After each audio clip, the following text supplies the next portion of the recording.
여러분 지난 한 주간 큰 비 피해 없이 잘 지내셨습니까?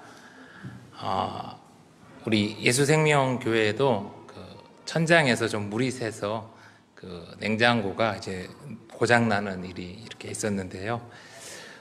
이것과는 비교할 수 없을 정도로 어려움을 당한 많은 분들이 계십니다. 코로나만으로도 벅찬데 이제 폭우까지 더해져서 정말 많은 사람들이 어려운 시간을 보내고 있죠. 이제 어서 비도 그치고 속히 하나님의 은혜가 이 땅에 임하기를 우리 간절히 소망합니다.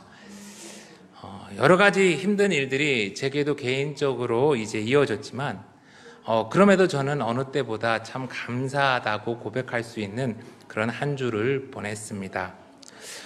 그 이유는 지난주 설교 때 제가 말씀드렸던 그 자매님은 하나님 나라로 떠났지만 그 자매님을 통해서 이제 알던 분들이 제게 보여준 그런 아름다운 모습들, 그리고 그분들에게 또한 저에게 임한 하나님의 은혜 때문에 그럴 수 있었습니다.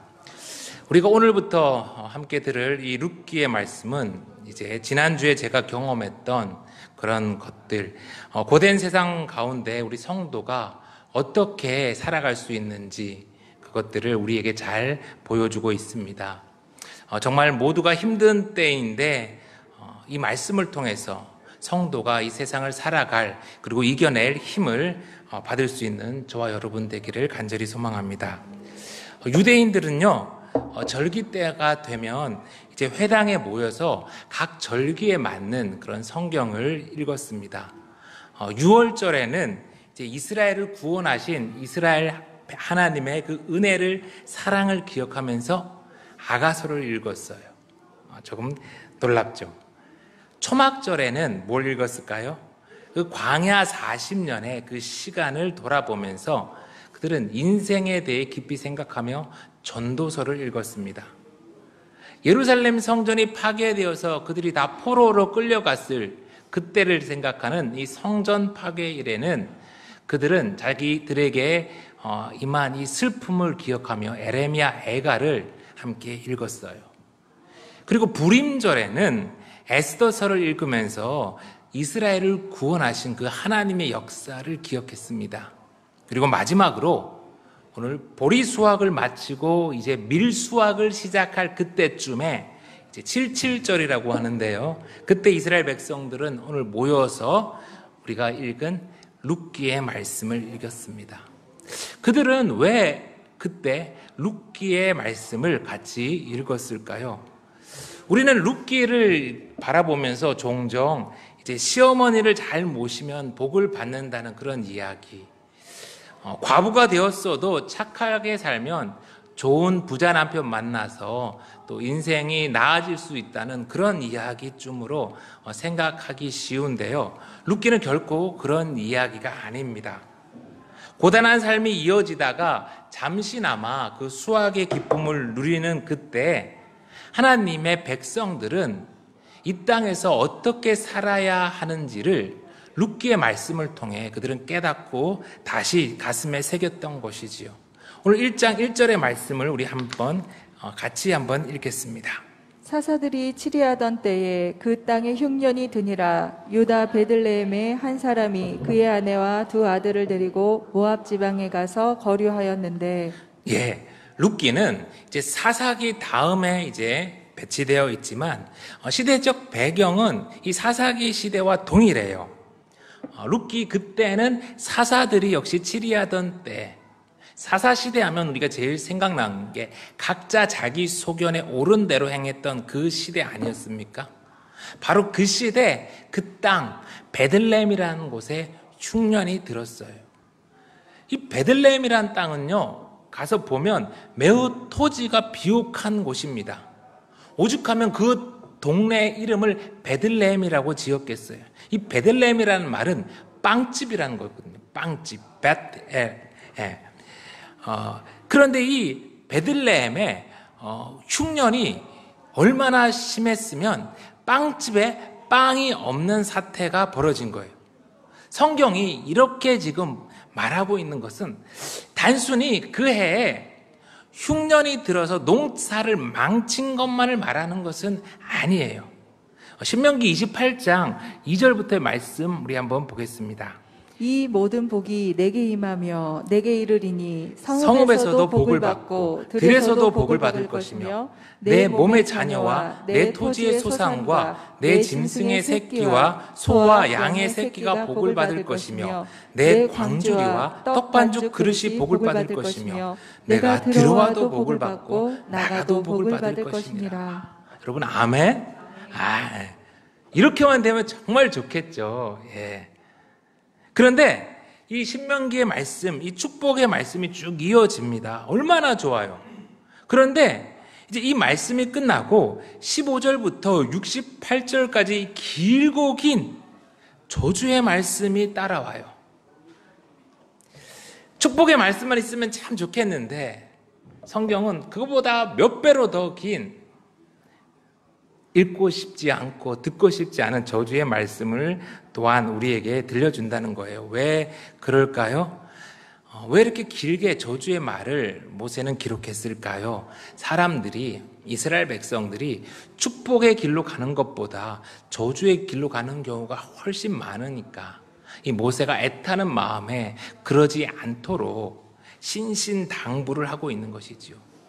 신명기 28장 15절의 말씀 이렇습니다.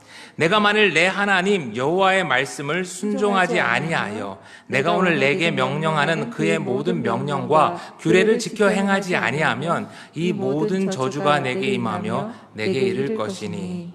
그러니까 하나님이 이스라엘을 이 약속의 땅으로 인도하시고 그들이 살아갈 수 있는 이 땅까지 마련해서 분배해 주셨는데 그들이 여호와의 말씀을 순종하지 않고 하나님을 왕으로 모시지 않고 자기 소견대로 자기 마음대로 살아가다 보니까 그때 하나님의 심판이 임했음을 오늘 룻기는 말하고 있는 거예요. 그런데 오늘 말씀에 한 사람이 살던 곳이 어디였습니까? 베들레헴이라는 곳이에요. 베들레헴.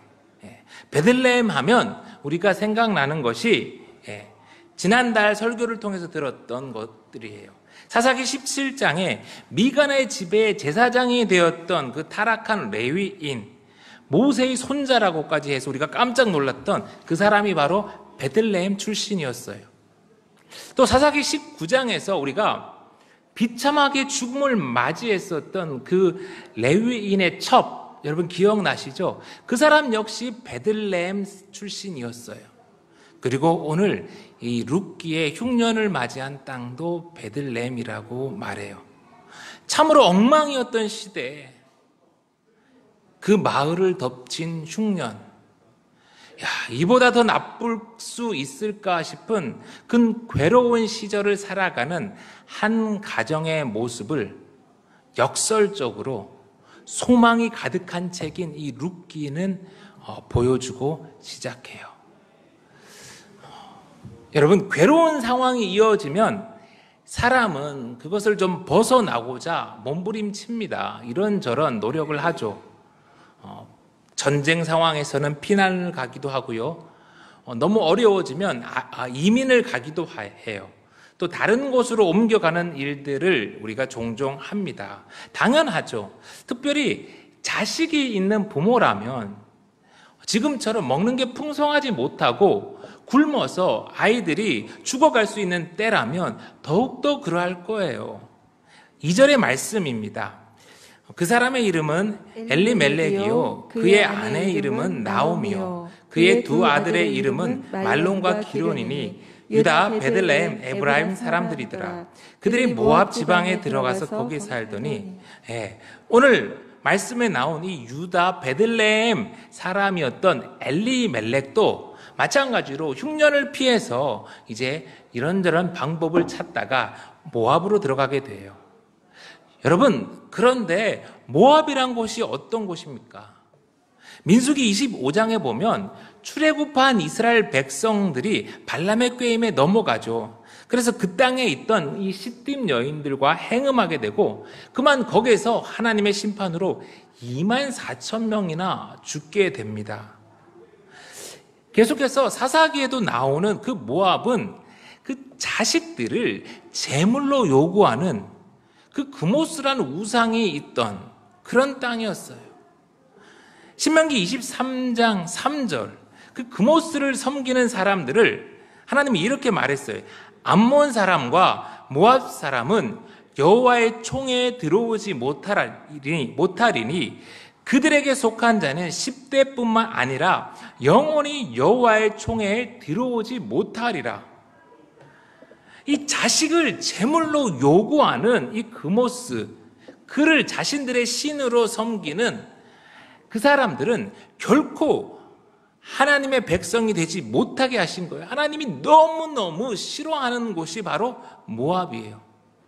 그런데 오늘 이 엘리멜렉은 흉년을 피해서 그만 모압으로 들어가 버린 거예요. 지금이야 이사하는 것이 그렇게 큰 문제가 아닌 자연스러운 일이지만 직장에 따라서 얼마든지 이사를 하지만 이 시절에는 이사를 한다는 것, 특별히 이 삶의 터전을 통째로 옮기는 것은 엄청난 일이었지요. 그 지역의 문화 속으로, 특별히 그들이 믿는 종교 속으로 들어가는 것이었어요. 여러분, 우리가 인생을 살다가 어려움을 만날 수 있어요. 그러면 이런저런 살기 위해 몸부림칠 수도 있죠. 그런데 성도에게는 지켜야 할 선이 있다는 거예요.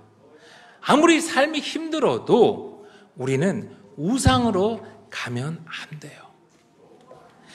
엘리멜렉, 그 사람 이름 뜻은 하나님은 왕이시다라는 뜻이에요. 이름 뜻 너무 좋죠. 이 사사기 각자 소견에 오른 대로 살아갔던 그 시대에 특별히 이 아들을 향하여 부모님은 하나님은 왕이시다라는 것을 멋진 이름으로 지어주었어요. 그런데 너무 안타깝게 오늘 닥친 이 인생의 흉년 앞에서 이 사람은 그 이름대로 살지 못했던 것 같아요. 엘리멜렉은 늑대를 피하려다가 그만 호랑이를 만난 격이지요. 3절의 말씀입니다. 나오미의 남편 엘리멜렉이 죽고 나오미와 그의 두 아들이 남았으며 그들은 모압 여자 중에서 그들의 아내를 맞이하였는데 하나의 이름은 오르바요 하나의 이름은 루시더라. 그들이 거기에 거주한 지 10년쯤에 말론과 기럨 두 사람이 다 죽고 그 여인은 두 아들과 남편의 뒤에 남았더라. 성경은 엘리멜렉이 이 모압으로 들어간 지 얼마 안 되어서 거기서 죽었다고 합니다. 그에게 말론과 기럨이라는 두 아들이 있었는데 안타깝게도 그들은 자기의 아버지가 그 모압에서 죽는 것을 보고도 그 땅에 계속 머물러요. 급기야는 그곳에서 모압 여인들을 아내로 맞이합니다. 그렇게 엘리멜렉이 죽고 거기에 머물다가 모압의 그 이방 여인들을 아내로 삼았던 두 아들마저 따라 죽고 자신의 거의 전부를 다 잃어버린 이 나오미는 아마 하늘이 무너지는 것 같았을 것 같아요. 힘들어도 베들레헴을 떠나지 말았어야 하는데, 아니 두 아들이 살아있을 때라도 내가 내 고향 땅으로 베들레헴으로 돌아갔어야 하는데 아마 그는 크게 후회했을지 몰라요. 여러분, 우리가 살아가다가 혹시라도 하나님의 징계를 만나면 무작정 회피하고 도망가기 전에 한 번쯤 깊이 생각할 수 있기를 바라요. 이 징계가 아프죠. 회개하는 것이 어렵죠. 느리죠.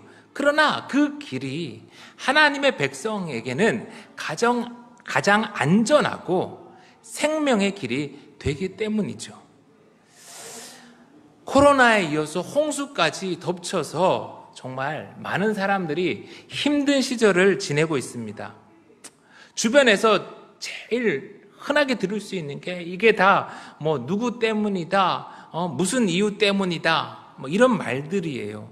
주변에 원망의 말들이 넘쳐납니다. 물론 우리 삶에서 고쳐야 될 게 참 많지요. 그런데 이게 개선하는 것은 참 더디죠. 그런 가운데 삶은 힘드니 화가 나고 막 분노의 말을 쏟아냅니다.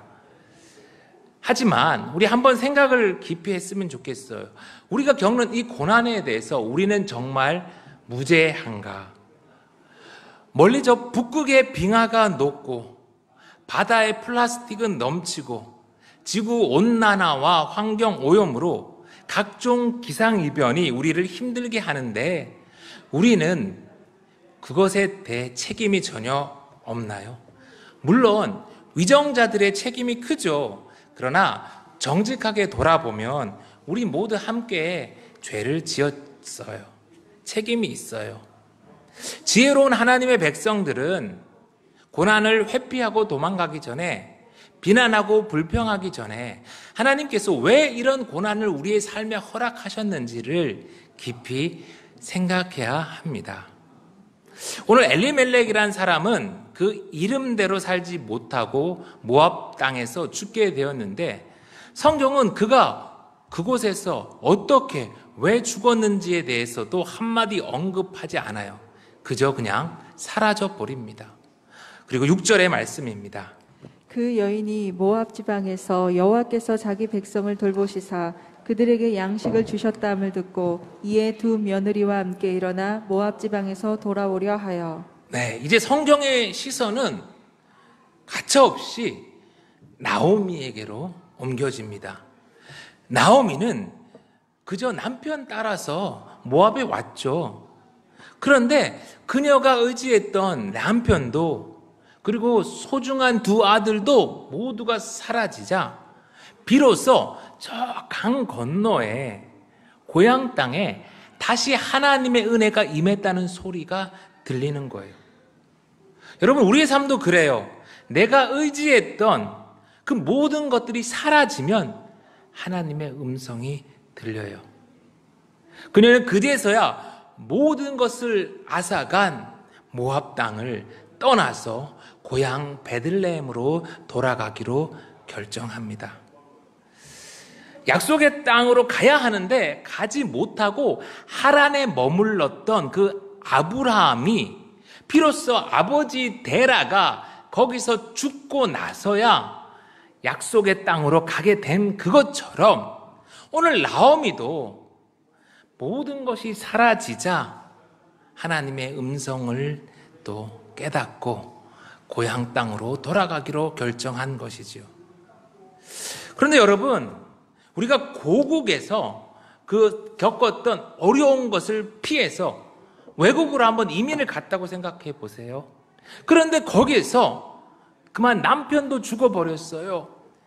그 자식은 그곳 이방인과 결혼을 했는데 결혼하자마자 내 아들들만 또 죽어버렸어요. 그것도 하나도 아니고 둘씩이나. 그러면 여러분, 우리 입에서 무슨 말이 쏟아질까요? 여러분 눈앞에 남편도 자식도 사라져 버리고 이방 며느리들만 있으면 여러분 입에서 무슨 말이 나오겠어요? 아마 막장 드라마에서 나올 그런 말들이 나왔을지 몰라요. 그런데 오늘 성경에 이 절망스러운 상황 속에서 나오미는 놀라운 반응을 보입니다. 사실 이 룻기는 룻이 주인공이기도 해요. 그런데 가만히 보면요, 룻이 주인공이 아니라 나오미가 주인공인 것 같아요. 하나님이 모든 것을 잃어버린 이 나오미를 어떻게 회복시켜 주시는지, 이 나오미의 끊어질 법한 이 가문을 어떻게 이어가시는지를 아주 드라마틱하게 보여주고 있어요. 이 모든 놀라운 기적의 시작은 오늘 나오미의 행동에서 시작되는 거예요. 참 궁금해요. 8절의 말씀입니다. 8절. 나오미가 두 며느리에게 이르되 너희는 각기 너희 어머니의 집으로 돌아가라. 너희가 죽은 자들과 나를 선대한 것 같이 여호와께서 너희를 선대하시기를 원하며 여호와께서 너희에게 허락하사 각기 남편의 집에서 위로를 받게 하시기를 원하노라 하고 그들에게 입맞춤에 그들이 소리를 높여 울며 여호와께서 너를 선대하시기를 원하며 여호와께 위로받기를 원하노라. 예, 나오미는 정말 절망스러운 상황이었지만 눈앞에 있는 두 며느리를 바라보면서 생각을 했던 것 같아요. 이들이 나를 따라서 유대 땅으로 돌아가면 살 길이 없겠구나. 깊이 고민하고 이 두 며느리들에게 살 길을 내어주려고 한 거예요. 폭력과 원망이 가득한 시대, 그 한복판에 서 있었던 나오미는 여호와께서 우리에게 보여준 것처럼 두 며느리에게 놀라운 행동과 사랑의 말, 즉 선대를 보여줍니다. 오늘 선대라고 번역된 이 히브리 단어는 헤세드라고 해요. 헤세드. 헤세드는 구약에 아주 여러 번 사용된 말인데요. 주로 인간에 대한 하나님의 변함없는 사랑을 말해요. 그런데 그 하나님의 변함없는 사랑, 이 헤세드를 깨달아서 인간이 상호간에, 서로간에 긍휼함과 친절함과 사랑과 자비로 대할 때 우리는 그것을 또한 헤세드라고 말해요. 지금 나오미는 베들레헴으로 가면 살 길이 막막한 모압 여인들에게 절망적인 상황에서 할 수 없는 것 같을 때 헤세드를 보이는 거예요. 룻기는 고된 세상을 살아갈 힘이 돈도 지식도 아니라 헤세드라는 것을 보여주고 있어요. 그렇게 헤세드의 시작은 가장 비참한 상황에 처한 힘없고 늙은 한 여성으로부터 시작되어요. 여전히 고통 속에서 내 삶이 이어질 줄 알지만 그럼에도 나오미가 보여준 그 헤세드는 어느새 자기도 모르는 사이에 나오미 자신의 인생을 바꾸기 시작합니다. 우리는 다양한 상황 속에서 각자 자기 소견에 오른 대로 반응할 수 있어요. 화를 낼 수도 있고 선택은 각자의 자유입니다. 우리가 사사기 설교에서 그 마지막에 그 베들레헴 출신 레위인은 자신이 모욕을 당하고 자신의 첩이 죽자 그 첩의 시체를 12토막을 내서 이스라엘 각 지파에게 보냈어요. 그리고 사람들이 모여있을 때 분노와 원망의 말을 쏟아내었죠. 그리고 그 결과 이스라엘 12지파는 참혹한 내전 속에 엄청난 아픈 결과를 맞이하게 됩니다. 그런데 오늘 나오미는요, 같은 비슷한 상황임에도 원망이 아니라 누군가를 향한 분노가 아니라 헤세드를 보여줘요. 자기도 모르는 사이에 이 나오미가 어떻게 보면 보인 이 헤세드는 이게 룻을 변화시켜요. 그리고 룻이 보아스를 만나게 되고 새로운 가정을 이루게 되고 그 가정을 통해서 다윗 왕이 태어나고 마침내는 예수 그리스도로까지 그 가문이 이어지는 엄청난 결과를 이제 가져오게 되죠. 여러분, 제가요 지금 여러분의 인생에 놀라운 복의 비결을 가르쳐 드리는 거예요. 무슨 강연 이러면 부자가 되는 법, 잘 사는 법 이런 강연 하잖아요. 그것보다도 훨씬 더 정확하고 100배나 더 엄청난 복의 비결인 것이에요. 여러분 옆에 있는 사람 한번 보고 이렇게 한번 고백해 주세요. 따라서 여호와께서 너를 선대하시기를 원하며 여호와께 위로받기를 원하노라. 놀라운 거예요. 놀라운 거. 저와 여러분의 삶을 통해서도 하나님의 그 헤세드가 흘러나기를 간절히 소망합니다. 제가 지난주에 숙제 내드린 거 있었는데 여러분들께 가까운 이들한테 사랑합니다라고 고백하라고. 여러분 숙제 하셨는지 모르겠어요. 숙제 하신 분들은 많은 하나님의 은혜를 경험하셨을 것입니다. 이번 한 주도 마찬가지예요. 여러분 주변에 혹시 고통 가운데 계신 이들이 있습니까? 그러면 꼭 하나님의 헤세드를 여러분 전해 주세요. 하나님이 그 헤세드를 실천한 여러분의 삶에 상상할 수 없는 축복을 주실 것입니다. 여러분, 모압 땅 집으로 돌아가라는 말에 룻과 오르바는 거절을 해요. 그러나 거듭된 이 나오미의 요청에 결국 오르바는 모압 땅으로 돌아갑니다. 그럴 수밖에 없겠죠. 현실적인 선택입니다. 모압 여인이 낯선 이스라엘 땅에 어떻게 살겠어요? 이스라엘 사람들은 이방 여인, 특별히 모압 사람이라면 거의 벌레 취급하는데 누구도 오르바의 결정을 비난할 수는 없을 거예요. 그런데 놀라운 것은 그때 그럼에도 룻은 끝까지 시어머니 나오미와 함께 하겠다고 하는 거예요. 16절에 보니까 룻이 이르되 내게 어머니를 떠나며 어머니를 따르지 말고 돌아가라 강권하지 마옵소서. 어머니께서 가시는 곳에 나도 가고 어머니께서 머무시는 곳에 나도 머물겠나이다. 어머니의 백성이 나의 백성이 되고 어머니의 하나님이 나의 하나님이 되시리니. 이렇게 고백을 합니다. 여러분, 남편이 죽었는데 재산도 없는 그 시어머니를 모시고 산다는 것, 그것도 자기를 벌레 취급하는 그 낯선 땅에 홀로 가서 살아야 한다는 것, 저는 이해가 안 되는데 오늘 룻은 그런 선택을 해요. 시어머니를 부둥켜 안고 우는 모습을 볼 때 룻은 극렬한 마음이 컸던 것 같아요. 그러나 그럼에도 저는 그런 선택을 저는 할 수 없을 것 같은데 룻은 해요. 어떻게 그녀는 그런 선택을 할 수 있을까? 가만히 보니까 룻은 어머니의 신앙을 선택한 거예요. 어머니의 백성이 나의 백성이 되고 어머니의 하나님이 나의 하나님이 되시리니. 룻은 자신이 어머니와 함께 살면서 보고 경험했던 야훼 하나님, 그분을 선택하기로 한 것이죠. 15절에 보니까 동서 오르바는 그 백성과 그들의 신인 그모스를 쫓아 돌아가 버렸어요. 둘 다 인간적으로는 좋은 사람이었고 좋은 며느리였어요. 그러나 오르바는 그모스를 선택했고 룻은 야훼 하나님을 선택합니다. 사랑하는 성도 여러분, 엘리멜렉의 때에 끊어질 법한 이 집안은 나오미와 룻에 의해서 그들이 보인 헤세드를 통해서 계속해서 이어지게 돼요. 이제 다음 주부터 그것을 좀 더 자세하게 볼 건데, 여러분, 오늘 우리가 사는 우리의 삶도 마찬가지입니다. 나오미와 같이 고된 삶이 이어지지만, 우리를 힘겹게 하지만 성도가 이 세상을 살아갈 수 있는 방법, 힘은 바로 헤세드에 있어요.